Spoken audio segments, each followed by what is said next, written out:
बीवी बीवी फजर में शोहर को उठाई कि उठनी नमाज पढ़े ले। शोहर बोला नहीं नहीं ती मोक परेशान ना कर। तो बीवी बोली कि शरीयत में नहीं है नमाज कज़ा करना, नमाज पढ़िए। तो शोहर बोला कि शरीयत में ये भी है 4 शादी करना। तो बीवी बोली नहीं नहीं ती सुते जा, अल्लाह गफूर रहीम अल्लाह माफ कर दे, सुते जाती। वो बताने कि एक आदमी भैंस पालता था और भैंस पालता था और कुर्बान जाओ इमाम साहब ने मस्जिद के बगल में इमाम साहब वो भैंस वाले की घर थी। इमाम साहब ने कहा कि मियाँ खाली थी भैंसे चराबो नमाज पढ़बो नहीं।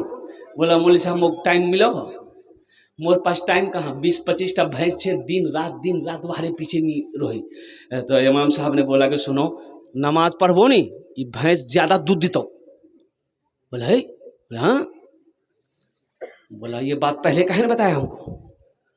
ठीक है, ये दूध जब भी ज्यादा दीबे तो मैं कल से शुरू कर दूं। फजर की अजान 5 बजे होती थी, 4 बजे मस्जिद पहुंच गया। अजान हुई, नमाज पढ़कर घर पहुंचा, एक भैंस मर गई। बोले वही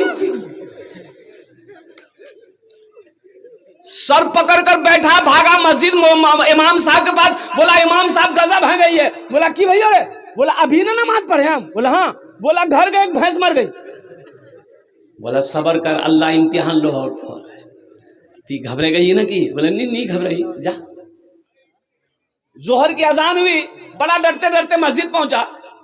इत्तफाक इनका ये जोहर की नमाज पढ़ के घर पहुंचा, दूसरी भैंस मर गई। सर पकड़ के बैठ गया। बोले रे बाप 5 टाइम मेरी नमाज है, मैं 5 टाइम नमाज पढ़ूं, 5टा भैंस मरे जावे मोर। सोच ही रहा था कि वो जो पर्रू है ना, पर्रू बोलो, अरे भैंस का बच्चा क्या बोलते हैं, पर्रू। वो चिल्ला रहा था, ना दाना खा रहा था ना पानी पी रहा था। ये आदमी गुस्से से बोला ज्यादा चिल्लाना थी, ये 2 फर्ज पढ़े 2 चली गई, तुम्हारे लिए फर्ज नहीं पढ़ना होगा, 2 नफल पढ़ेंगे बस तुम चले जाओ।